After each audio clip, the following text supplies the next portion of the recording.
আসাম বিশ্ববিদ্যালয় আসাম আন্দোলনের ফসল প্রশান্ত চক্রবর্তীর এই মন্তব্য নিয়ে এখন সরগরম।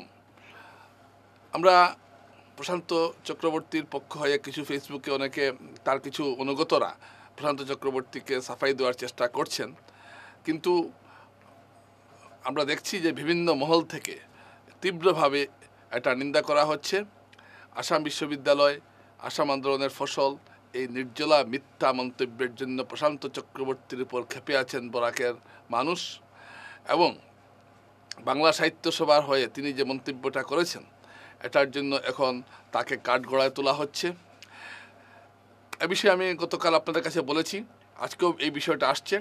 তো আজকে আমি এই বিষয় নিয়ে মুখ খুলেছেন আজকে আকসার উপদেষ্টা রূপম নন্দী পুরকায়স্থ। দর্শকরা আপনারা জানেন যে 1983 সালে আসাম বিশ্ববিদ্যালয় বরাক উপত্যকায় একটি কেন্দ্রীয় বিশ্ববিদ্যালয় স্থাপনের দাবিতে আকসার জন্ম হয়েছিল। বরাক উপত্যকার সবকটি কলেজের নির্বাচিত ছাত্র ইউনিয়ন ছাত্র সংসদ একত্রিত হয়ে আকসা গঠন করেছিল। অরুণচন্দ্র আইন কলেজে সবার মাধ্যমে আকসা গঠন হয় এবং আকসার নেতৃত্বে একটা আন্দোলন চলে। যে আন্দোলনের ফলশ্রুতিতে আসাম বিশ্ববিদ্যালয়ের জন্ম হয়েছে এবং পাশাপাশি 1980 সাল থেকে শিক্ষাবিদ প্রেমেন্দ্র গোস্বামীর নেতৃত্বে বরাকের বিদগ্ধ পণ্ডিত শিক্ষকরা একত্রিত হয়ে সমান্তরালভাবে একটি বৌদ্ধিক আন্দোলন করে গেছেন।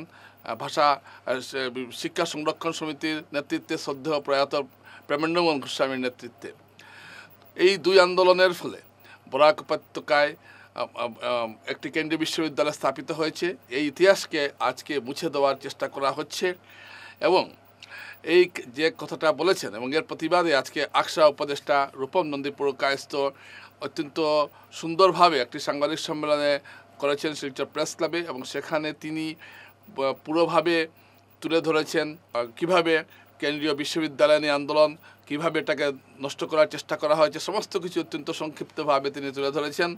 তো আমরা একটু দেখে নেই তিনি কি বলেছেন। গৌহাটি কটন বিশ্ববিদ্যালয় বাংলা বিভাগের অধ্যাপক, সেই সঙ্গে তিনি বাংলা সাহিত্য সভা অসম এর গোটা আসামের সাধারণ সম্পাদক।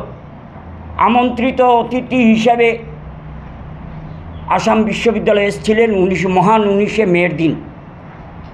এখানে উনি বক্তব্য রাখতে গিয়ে প্রথমেই উনি বলেছিলেন ওনার বক্তব্যের মধ্যে যে আসাম বিশ্ববিদ্যালয় নাকি অসম আন্দোলনের ফসল, এবং আসাম বিশ্ববিদ্যালয় উনি বলেননি, বিশ্ববিদ্যালয়ের নাম হচ্ছে আসাম বিশ্ববিদ্যালয়। উনি বলেছিলেন অসম বিশ্ববিদ্যালয় অসম আন্দোলনের ফসল। তো এটার আমরা ধিক্কার জানাই, নিন্দা জানাই। উনি অনেক বড় মনীষা, এটার বলার অপেক্ষা রাখে না। অনেক বাগ্মী, এটাও বলার অপেক্ষা রাখে না।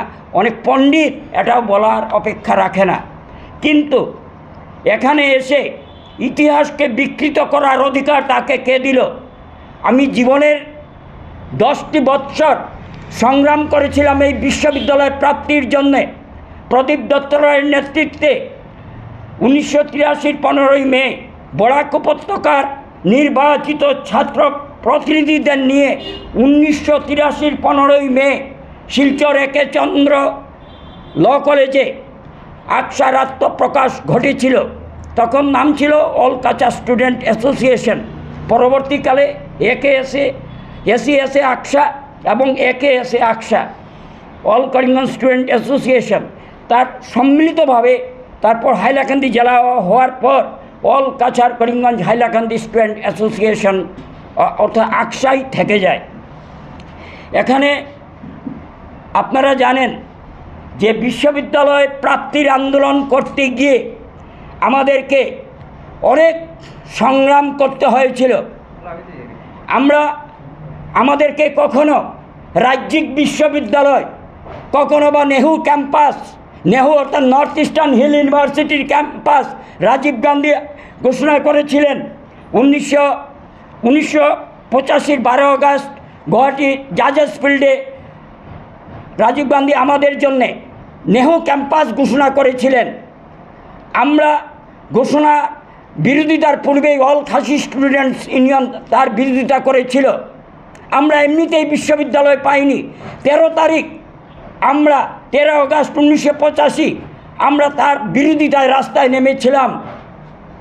কেন্দ্রীয় সরকার এমনিতে আমাদেরকে দেয়নি। গোটা আন্দোলন আকসার নেতৃত্বে হয়েছিল।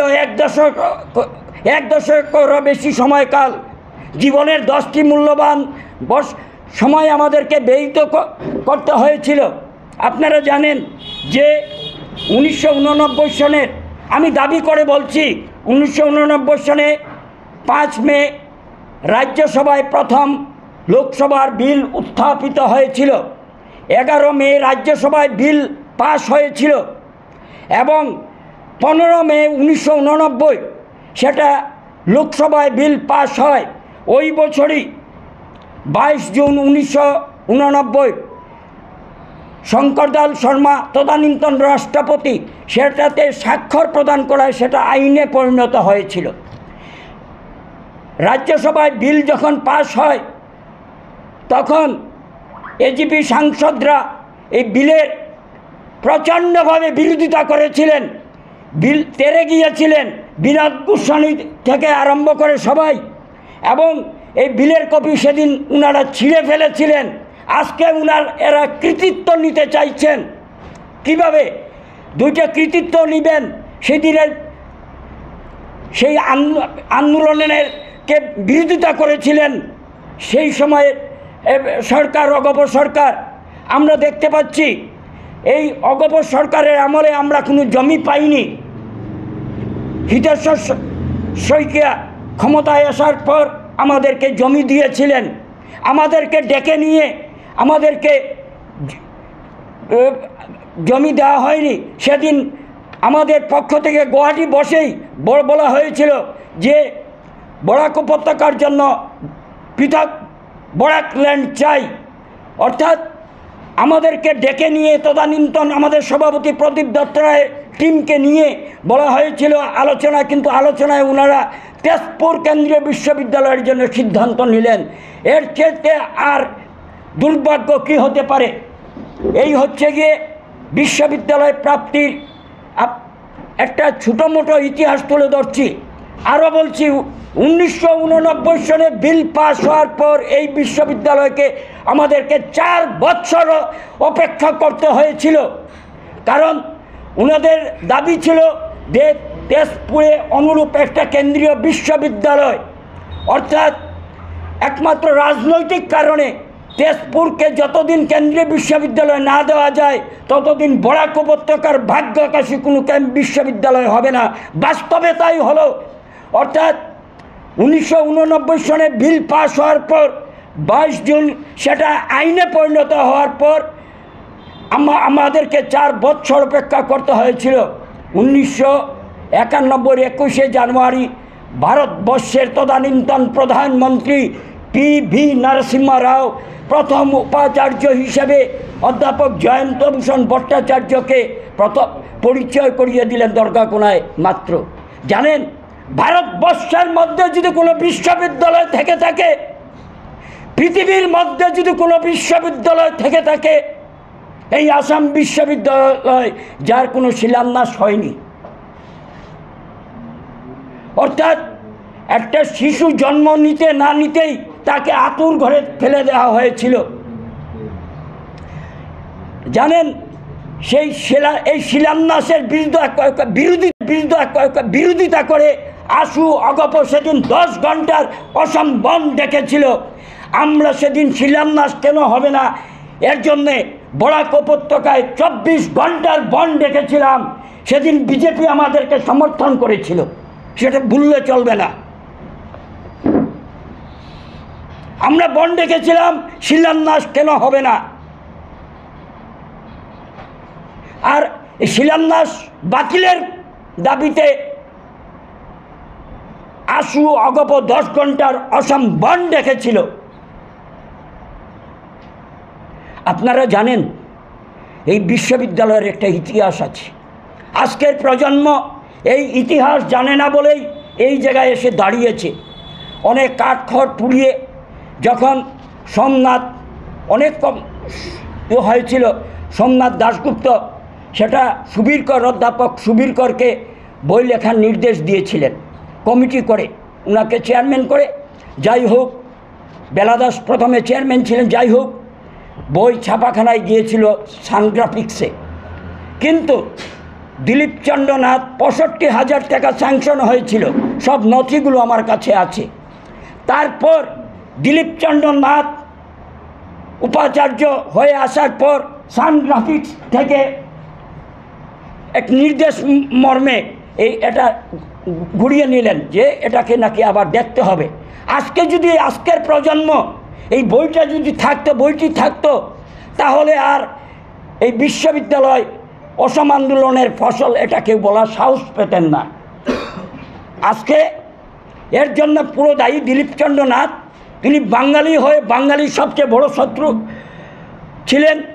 এর সম্পূর্ণ সহায়ক ভূমিকায় ছিলেন সঞ্জীব ভট্টাচার্য, পঞ্জীয়ক সেই সময়ের আসাম বিশ্ববিদ্যালয়।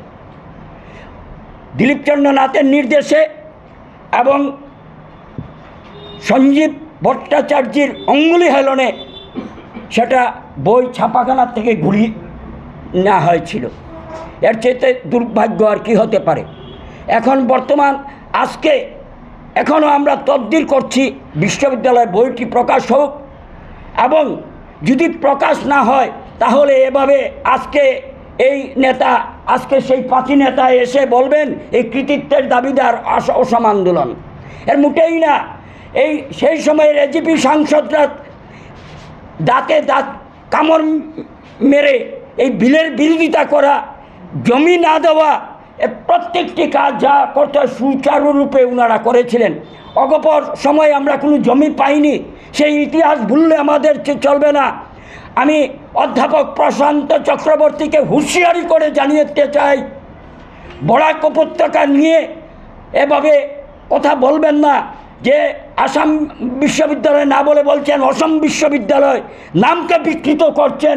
এই অধিকার আপনাকে কে দিল? এবং বরাক উপত্যকায় এসে বা আপনি নিঃশর্তে ক্ষমা চাইতে হবে, না হলে কোনোদিন বরাক উপত্যকায় আপনাকে প্রবেশকে বাধা দেওয়া হবে।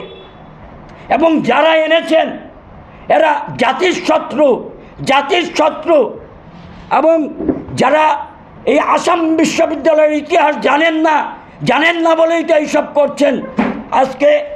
আজকে আমি বলবো এই বিশ্ববিদ্যালয় 1 দশকের বেশি সময়কাল সংগ্রামের ফসল। বরাক উপত্যকার অতন্ত্র প্রহরী হয়ে আকসা বিশ্ববিদ্যালয় প্রাপ্তির জন্যে সংগ্রাম করেছিল।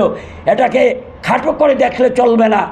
এটা বরাক উপত্যকার অবিভক্ত কাছাড় জেলা, আজকের বরাক উপত্যকার মানুষ চেয়েছিল বলেই বিশ্ববিদ্যালয় হয়েছে। আজকে এটাও ঠিক যে 21শে জুলাই 1986 ঘটনার পর যখন বিশ্ববিদ্যালয় নিয়ে আন্দোলন চলছিল, এরপরে সন্তোষ মনদেব এই বিশ্ববিদ্যালয়ের পক্ষে এসেছিলেন। তার আগে উনি রাজ্যিক বিশ্ববিদ্যালয়ের পক্ষে ছিলেন। হিতেশ্বর শইকীয়া প্রথমে রাজ্যিক বিশ্ববিদ্যালয়ের পক্ষে ছিলেন। এগুলো রাজীব গান্ধী প্রথম আমাদেরকে 1985 12 আগস্ট নেহরু ক্যাম্পাস ঘোষণা করেছিলেন গুয়াহাটির জাজেস ফিল্ডে। তাই এটা আন্দোলন হয়েছিল বলেই, হ্যাঁ, এর সম্পূর্ণ কৃতিত্বের দাবিদার বড়ফা উপেন্দ্রনাথ ব্রহ্ম। ওনারা যদি এগিয়ে না আসতেন আজকে বিশ্ববিদ্যালয় বাস্তবায়িত হতো না। সে সময় আকসার তদানীন্তন সভাপতি প্রদীপ দত্ত রায়কে চিঠি দিয়েছিলেন কেন্দ্রীয় মানব সম্পদ উন্নয়ন মন্ত্রক থেকে যে 1 কোটি জনবসতি চাই, কিন্তু আমাদের 30 লক্ষ ছিল। উপেন্দ্রনাথ ব্রহ্ম 30 লক্ষ, এবং ত্রিপুরা এবং মিজোরাম সেটা সহায়ক ভূমিকা হওয়ার পর আমরা কেন্দ্রীয় বিশ্ববিদ্যালয় বিল উঠতে সহায়ক ভূমিকা গ্রহণ করেছিল। আমরা জানান দিতে চাই এই বিশ্ববিদ্যালয়ের জন্যে আজকে যে বিশ্ববিদ্যালয়ে 10 বছরের বেশি সময়কাল যে সংগ্রাম হয়েছিল, সেই সংগ্রামে রিক্সাওয়ালা ঠেলাওয়ালার থেকে আরম্ভ করে সবাই দিনের পর দিন যে বন্ধ হয়েছিল, রাস্তা রোকো হয়েছিল, এগুলোতে অকুণ্ঠ সমর্থন জুগিয়েছিলেন। আজকে ঘটনার অন্যতম সাক্ষী এখানে রয়েছেন তমজিৎ ভট্টাচার্য তিলকদা, যে নিদর্শন রেখে গিয়েছিলেন, এটাকে কেউ খাটো করে দেখতে পারে না। তাই আজকে আমি বলবো বর্তমান উপাচার্যকে বলবো অতি সত্বর এবং এখানে যিনি রয়েছেন পঞ্জীয়ক, অতি সত্বর বিশ্ববিদ্যালয়ের যে প্রস্তাবিত বিশ্ববিদ্যালয় আন্দোলনের ইতিহাস বইখানি জনসমক্ষে প্রকাশ করতে। পলটপালট বক্তব্য থাকবেই, বারবার আমাদেরকে এর বিরোধিতা করতে হবে। Enough is enough, enough is enough, আর নয়, অনেক হয়েছে, আর নয়। সাধু সাবধান, প্রশান্ত চক্রবর্তী নিজের লাগামটা নিজের হাতে রাখবেন। ব্রহ্মপুত্র উপত্যকায় গামুছা নিয়ে যে বিতর্ক সৃষ্টি করেছিলেন, আজকে এটা মানুষ ভুলেনি।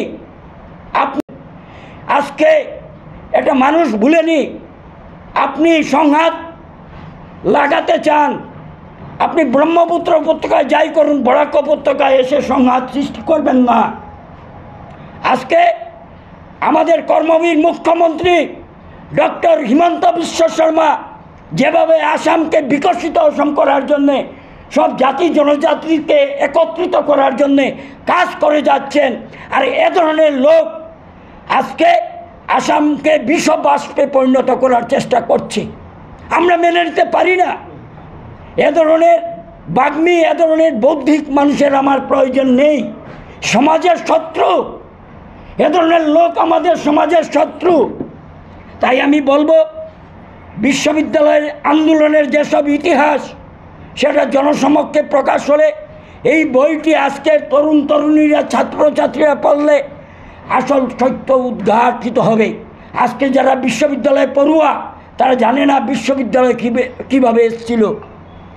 এর জন্যে আজকে অনেক লাঠি, আজকে কানু পাল বলে যে 1986 7 এপ্রিল তারাপুর রেল স্টেশনে গুলি হয়েছিল, প্রায় 6 জন গুলি আঘাত হয়েছিলেন, আহত হয়েছিলেন। তাই এসব আমাদের ঘটনার চলার পথে সাক্ষী। বর্তমান যে বিজেপি বিধায়ক দুবারের মীর কান্তি সোম, উনিও আমাদের আকসার ছিলেন। উনাকেও জিজ্ঞেস করতে পারেন সংগ্রাম কীভাবে উনার করেছিলেন। তাই আজকে উপেন্দ্রনাথ ব্রহ্ম বড় জাতির কাছে আমরা ঋণী, এবং উপেন্দ্রনাথ ব্রহ্ম যেভাবে এগিয়ে এসেছিলেন, সহায়তার হাত বাড়িয়ে দিয়েছিলেন, তার জন্যই তো আমরা বিশ্ববিদ্যালয় প্রাপ্তিতে অনেকটা সহজ হয়েছিল। এবং রাজীব গান্ধী পরবর্তীতে সন্তোষ মোহন দেব রাজীব গান্ধীকে বুঝিয়ে লোকসভার ভিতরে উনি সংগ্রাম করেছিলেন, লোকসভার বাইরে আকসা সংগ্রাম করেছিল। এটাকে আমরা কখনো অস্বীকার করতে পারি না। এবং এটা 1986 21শে জুলাইয়ের ঘটনার পর সন্তোষ মোহন দেব উনার যে সিদ্ধান্ত, রাজ্যিক বিশ্ববিদ্যালয় থেকে সরে এসে যেহেতু জনগণ কেন্দ্রীয় বিশ্ববিদ্যালয়ের পক্ষে, উনি কেন্দ্রীয় বিশ্ববিদ্যালয়ের পক্ষে গিয়েছিলেন। এবং 1988 সনে ত্রিপুরা বিজয়ের পর রাজীব গান্ধী যখন উনাকে ক্যাবিনেট মন্ত্রী করতে চেয়েছিলেন, উনি বলেছিলেন না, আমি কাছাড়ে কেন্দ্রীয় বিশ্ববিদ্যালয় চাই, আমি কেন্দ্রীয় মন্ত্রী চাই না, মানে ক্যাবিনেট মন্ত্রী চাই না। তাই আমি বলবো লোকসভার ভিতরে উনার যে 86 পরে যে ভূমিকা, সেটাকে আমরা খাটো করে দেখতে পারি না। লোকসভার বাইরে আমরা সংগ্রাম করেছিলাম, বরাক উপত্যকার কেন্দ্রীয় বিশ্ববিদ্যালয়ের সংগ্রামের অতন্ত্র প্রহরী হিসেবে আকসা ছিল। আমরা একজন সৈনিক হিসাবে সেদিনের ভূমিকা পালন করেছিলাম। সেই দিন এই বিশ্ববিদ্যালয় ছিনিয়ে আনতে সবচেয়ে বড় ভূমিকা পালন করেছিল সংবাদ মাধ্যম, তাদের কৃতিত্বের দাবিদার 50%। বিশ্ববিদ্যালয় নিয়ে এ ধরনের কুরুচিকর মন্তব্য থেকে যেন এরা বিরত থাকেন, না হলে সাধু সাবধান। এর জন্য যারা মন্তব্য করবেন তাদেরকে চরম মূল্য দিতে হবে। ধন্যবাদ। দর্শকরা, আপনারা রূপনন্দী প্রকাশের কথা শুনলেন, এবং তিনি যে কথাটা প্রতিষ্ঠিত করতে চাইছেন, সেটা মুদ্রা কথা হলো যে আসাম বিশ্ববিদ্যালয় আসাম আন্দোলনের ফলশ্রুতি নয়, এই সত্যটাও তিনি বলতে চাইছেন। এবং এখানে প্রশান্ত চক্রবর্তীকে তিনি তীব্রভাবে আক্রমণ করে হুঁশিয়ারি দিয়ে বলেছেন যে আপনি এই ধরনের মন্তব্য করবেন না। তো আজকে আমরা আরও প্রতিক্রিয়া জানাবো। আগামীকাল আপনারা দেখতে পাবেন প্রদীপ দত্ত রায় আকসার উপদেষ্টা, সেই সময় আকসার প্রতিষ্ঠাতা সভাপতি, সেই আকসার জন্ম যার হাত দিয়ে হয়েছে, সেই সময় প্রথম প্রতিষ্ঠাতা সভাপতি প্রদীপ দত্ত রায়। আগামীকাল আপনারা প্রদীপ দত্ত রায়ের বক্তব্য আপনার কাছে হাজির করব। আকসার উপদেষ্টা রূপম নন্দী পুরকায়স্থ কি বলেছেন শুনলেন আপনারা, এবং এই বিষয়টা নিয়ে যে বিতর্ক শুরু হয়েছে সেটা আগামীতে কোন দিশাতে যায় সেটাই দেখার বিষয়। এবং একই সঙ্গে একটা দাবি উত্থাপিত হচ্ছে যে আসাম বিশ্ববিদ্যালয়ের ইতিহাস কেন প্রকাশিত হচ্ছে না, ইতিহাস ডক্টর সুবীর কর লিখে গেছেন সেটা কেন আসাম বিশ্ববিদ্যালয় কর্তৃপক্ষ প্রকাশ করছে না, সঙ্গে এই দাবিটাও প্রবলভাবে উঠছে। আজ এইটুকুই, নমস্কার।